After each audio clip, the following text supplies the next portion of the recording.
ನಾವು సవాల్ ಬಿಡುವವರಾಗಿರಬೇಕು. మీరు సవాల్ వేసే ఉండాలి. ನಾವು సవాల్ ಎತ್ತುವವರಾಗಿರಬೇಕು. సవాల్ ఇచ్చేలా ఉండాలి. ಯಾವುದಕ್ಕೂ ಭಯಪಡುವವರಾಗಿರಬಾರದು. ಯಾವುದಕ್ಕೂ ಸೋತು ಹೋಗುವವರಾಗಿರಬಾರದು. ಹಲ್ಲೆಲೂಯಾ. హల్లెలూయా. ಮಲಾಕಿ ಪುಸ್ತಕ 3ನೇ ಅಧ್ಯಾಯ మలాకి పుస్తకం 3వ అధ్యాయం 13ನೇ ವಾಕ್ಯವನ್ನು ಓದಿರಿ.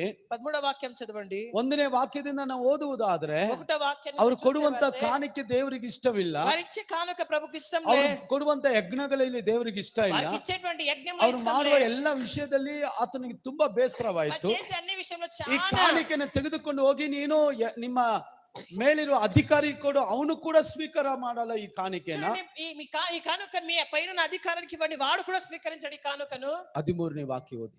ನೀವು ನನಗೆ ವಿರುದ್ಧವಾಗಿ ಆಡಿದ ಮಾತುಗಳು ಬಹು ಕಠಿಣ ಎಂದು ಯೆಹೋವನು ಅನ್ನುತ್ತಾನೆ. ನಿನಗೆ ವಿರುದ್ಧವಾಗಿ ಏನು ಮಾತನಾಡಿದ್ದೇವೆ ಅನ್ನುತ್ತೀರಾ? ನೀವು ದೇವರ ವಾಕ್ಯ ಹೇಳ್ತದೆ, ಅವರು ಮಾಡಿದ ಕಾರ್ಯಗಳೆಲ್ಲ ದೇವರು